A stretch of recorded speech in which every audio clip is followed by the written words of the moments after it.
As we've seen, Kamehameha Schools is working to create a sustainable balance for the lands in its care. But like many ahupua'a, part of Kamehameha Schools' success hinges on economics. Ahupua'a were designed to provide all the basic needs of the community. But the reality was, the abundance of resources in one ahupua'a were not always the same as another. So some ahupua'a would share or trade resources, achieving balance through an economic component. These days, Kamehameha Schools' economic component is measured in dollars, more specifically investments and income generated from its leased land. With just 1% of Kamehameha Schools' Hawaii land holdings accounting for 90% of its Hawaii income, that money is directed back into its educational mission and the schools themselves.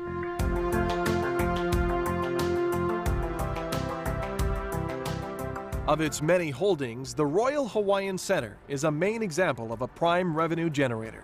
Constructed in the heart of Waikiki in the 1980s, the Royal Hawaiian Center has been a tourist landmark for decades.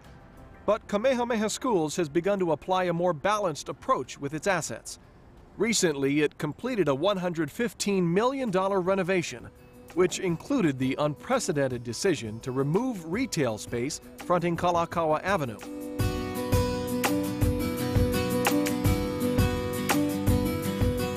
The goal of Kamehameha Schools was to create a gathering place to bring the locals back to Waikiki. At the same time, they added a lot of cultural aspects to share with the visitors. Let's try. A lot of people thought Kamehameha Schools was crazy to give up prime retail space. But what they created was a fantastic open area for everyone to enjoy. Now the Royal Hawaiian Center has opened up areas for more cultural functions, native Hawaiian landscaping, and for the first time in 20 years, a view from Kalakaua Avenue to the Royal Hawaiian Hotel. These are some of the first steps Kamehameha Schools is taking in implementing its new vision. There are other projects, including development in Kaka'ako and the University Avenue area, where connections from the past will help dictate direction for the future.